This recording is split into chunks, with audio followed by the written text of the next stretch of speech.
अगली सुबह जब स्कूल आती है तो एक बार फिर से टिमी उसे परेशान करता है, पर लिली अपनी काइनेटिक पावर से उसे अपने से दूर फेंकती है, जो देखकर सब के सब हैरान हो जाते हैं। और अब लिली को और टिमी को पनिशमेंट के लिए क्लास में बुलाया जाता है, और जब ये दोनों के दोनों क्लास में बैठे होते हैं तभी लिली के कान में एक आवाज गूंजती है जो वॉशरूम से आ रही होती है। वो वॉशरूम में जाती है तो देखती है कि वहाँ पर वही तीनों लड़कियां हैं जो अब उसकी दोस्त हैं। जिसके बाद वो लिली को बताती है कि जिस तरह से तुमने अपनी टेलीकाइनेटिक पावर से टिमी को अपने से दूर फेंका, इससे साबित होता है कि तुम कोई आम इंसान नहीं हो और ना ही हम हैं। हम तीनों के तीनों विचिस हैं और हमें अपने जादू को मैजिक को पूरा करने के लिए अपने चौथे साथी की जरूरत है, जिसके लिए हम पिछले कई सालों से इंतजार कर रहे थे। और हमारी चौथी साथी और कोई नहीं बल्कि तुम हो, क्योंकि तुम्हारे आने के बाद हमारी शक्तियां बढ़ी है।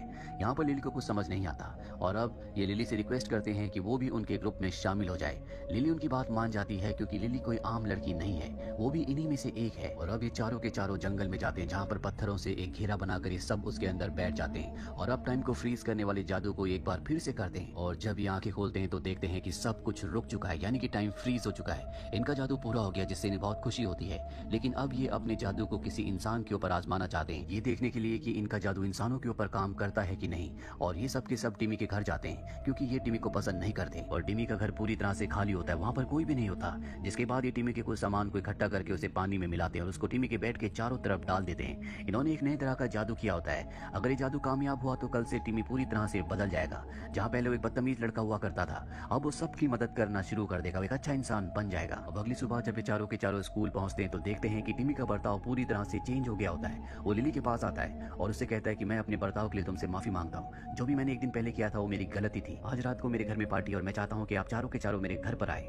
ये सुनकर ये सब के सब बहुत खुश होते हैं क्योंकि इनका जादू कामयाब हो गया होता है। रात को चारों के चारों टिमी के घर में पार्टी में जाते हैं, जहाँ पर एक लड़की जिसका बिहेवियर बहुत ज्यादा खराब होता है वो लिली का मजाक उड़ाती है। लिली को इस बात से बुरा लगता है और वॉशरूम में जाती है जहाँ पर टिमी पहले से होता है। वो कहता है कि तुम्हें उस लड़की की बातों पर ध्यान नहीं देना चाहिए। वो सबसे इसी तरह से बात करती है। वे दिखता है कि लिली के गले में एक लॉकेट है। वो बताता है कि मेरी मॉम जो अब इस दुनिया में नहीं है, उन्होंने भी मुझे इसी तरह का एक लॉकेट दिया था और आज भी मैं बोर्ड के जरिए उनसे बात करता हूँ, यानी कि मैजिक के जरिए। और अब टिमी भी इनका दोस्त बन जाता है। अब अगले दिन लिली सबको अपने घर में स्कूल के प्रोजेक्ट को पूरा करने के लिए बुलाती है और जब ये पांचों के पांचों घर पर होते हैं तभी वहाँ पर लिली का स्टेप ब्रदर आ जाता है, जो टिमी को देखकर गुस्सा होकर वहाँ से चला जाता है। जिसके बाद ये पांचों के पांचों लिली के कमरे में आ जाते हैं जहाँ पर ये गेम खेलते हैं जिसमें सबको अपने अपने सीक्रेट्स अपने अपने सच बताने होंगे। और जब टिमी की बारी आती है तो कहता है कि मैं पहले एक बहुत बुरा इंसान था, मैं सबको परेशान किया करता था और मैंने लिली के स्टेप ब्रदर को भी परेशान किया था। कभी वो मेरा दोस्त हुआ करता था लेकिन अब वो मुझसे बात तक नहीं करता।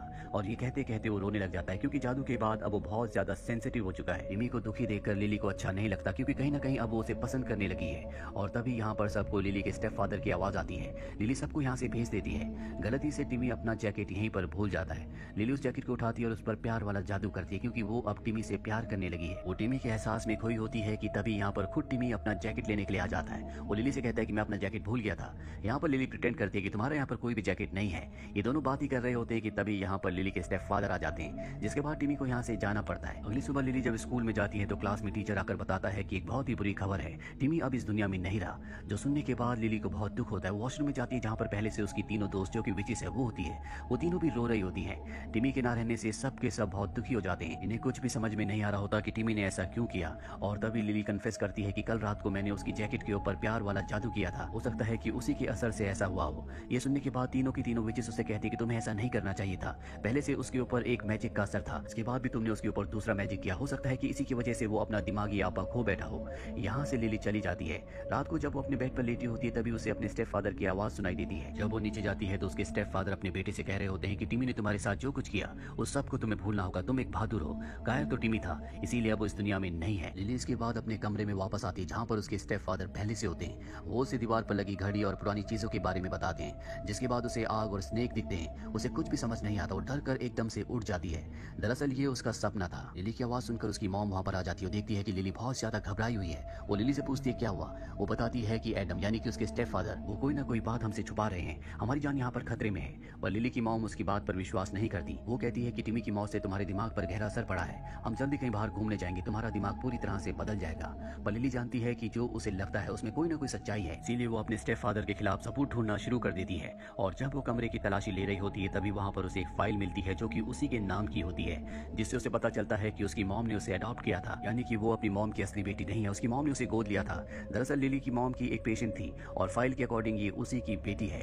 यहाँ पर लिली की मॉम आ जाती है। वो अपनी मॉम से कहती है कि मुझे सच पता चल चुका है। इसके बाद वो यहाँ से निकल जाती है। अगले दिन वो टिमी के फ्यूनरल पर जाती है जहाँ पर उसके सभी क्लासमेट्स होते हैं और यहाँ पर उसकी तीनों विचेस दोस्त भी होती है। जब उनके पास जाती है तो वो उससे बात नहीं करती क्योंकि वो सब की सब लिली से नाराज हैं। इस बात से लिली को बुरा लगता है और वो यहाँ से जाने लगती है। लिली की मॉम भी यहाँ पर होती है जो उसे रोकने की कोशिश करती है और तभी वो अपने हाथ ऊपर कर लेती है जिससे उसकी टेलीकाइनेटिक पावर से उसकी मॉम वहीं पर गिर जाती है। ये देखकर सब के सब हैरान होते हैं। लिली की तीनों दोस्तों को भी समझ में आ चुका है कि लिली के साथ जो कुछ भी हो रहा है इसमें सिर्फ उसकी गलती नहीं है। उन्होंने भी टिमी के ऊपर जादू किया था इसलिए वो भी गुनहगार हैं और अब वो लिली को माफ कर देती है और साथ ही तय करती है कि वो कभी भी अब मैजिक नहीं करेंगी। वहीं लिली की मॉम लिली के पास आती है और कहती है कि हम जल्दी यहाँ से चले जाएंगे। दरअसल लिली भी यही चाहती थी और अब उसकी मॉम ने उसकी बात मान ली है। लिली की मॉम कहती है कि मैं तुम्हें कभी नहीं बताना चाहती थी कि तुम मेरी एडॉप्टेड चाइल्ड हो। मैं हमेशा तुम्हें अपनी बेटी समझती थी। मुझे ये भी पता था कि तुम्हारे अंदर मैजिक की और टेलीकाइनेटिक पावर्स हैं जो तुम्हारे साथ साथ अब मेरे लिए भी खतरा बन चुकी है। इसीलिए मैं चाहती हूँ कि जो पावर्स तुम्हारे अंदर हैं वो पावर्स तुम मुझे भी दे दो ताकि मैं भी अपनी रक्षा कर सकूं। अपनी मॉम की बातें सुनकर लिली को बहुत दुख होता है। वो कहती है कि तुम मेरी कभी भी सगी मां नहीं बन सकती। दरअसल उसे अपनी मॉम पर अब शक हो चुका है कि ये उसकी मॉम नहीं है और होता भी ऐसे ही है। तभी उसकी मॉम अपना रूप बदल लेती है और वो उसके स्टेप फादर के रूप में आ जाती है यानी कि एडम के रूप में। और अब हमें पता चलता है कि एडम जो कि लिली का स्टेप फादर है वो कोई आम इंसान नहीं है। उसके अंदर भी शैतानी ताकतें हैं और वो लिली को पंच मार के बेहोश कर देता है जिसके बाद वो उसे जंगल में ले जाता है। वहीं हमें लिली की तीनों विचिस दोस्तों को दिखाया जाता है जो बोर्ड के जरिए टिमी की आत्मा से बात करते हैं और उससे सवाल पूछते हैं कि तुमने अपनी जान क्यों ली। टिमी कहता है कि मैंने अपने आप को नहीं मारा बल्कि मुझे लिली के स्टेप फादर एडम ने मारा है। वो कोई इंसान नहीं है। उसके अंदर बहुत सारी जादुई ताकतें हैं जो कि शैतानी ताकतें हैं। और अब लिली की तीनों फ्रेंड्स को समझ में आ जाता है कि लिली की जान भी खतरे में है। वही लिली को दिखाया जाता है जिसे जंगल में होश आता है। एडम उसे अपने जादू के घेरे में रखता है और उससे कहता है कि तुम्हें अपनी सारी पावर्स मुझे देनी होगी। लिली उसके ऊपर अपनी पावर्स का इस्तेमाल करना चाहती है पर उसकी सारी पावर्स को एडम ने बांधा होता है इसीलिए वो अपनी टेलीकाइनेटिक पावर को और किसी भी पावर को इस्तेमाल नहीं कर पाती। और अब एडम उसे मारने वाला होता है कि तभी समय रुक जाता है और जब लिली पीछे देखती है तो उसकी तीनों दोस्त वहां पर आ चुकी होती है। लेकिन जल्दी एडम उस रुके हुए समय के दायरे से बाहर आकर इन चारों के ऊपर हमला कर देता है। ये चारों के चारों अपनी पावर्स को इस्तेमाल करके एडम के ऊपर हमला करती हैं लेकिन एडम की शक्तियां इनसे बहुत ज्यादा है इसीलिए एक एक करके सबको दूर फेंक देता है। और अब वो लिली की तरफ बढ़ रहा होता है। लिली को समझ में आ चुका है कि एडम को वो अकेले नहीं हरा सकती। अभी वो अपनी 3 अलग अलग दोस्तों को देखती है जो 3 अलग अलग कॉर्नर्स पर होती है और वो चौथे कॉर्नर पर चली जाती है जिससे इनका घेरा पूरा हो जाता है और अब इनकी शक्तियां एक साथ हो चुकी हैं और उन शक्तियों का इस्तेमाल करके ये एडम को मार देती हैं। अगली सुबह लिली की मॉम उसे अपने हॉस्पिटल ले जाती है। दरअसल ये एक मेंटल हॉस्पिटल है और यहाँ पर लिली को लिली की असली मॉम से मिलवाती है जिसकी दिमागी हालत पूरी तरह से नॉर्मल नहीं है। लिली अपनी बर्थ मॉम को देखकर बहुत खुश होती है जिनका नाम नैन्सी डॉन्स होता है और इसी के साथ ये फिल्म ये कहानी यहीं पर खत्म हो जाती है। उम्मीद करते हैं कि ये कहानी आपको पसंद आई हो।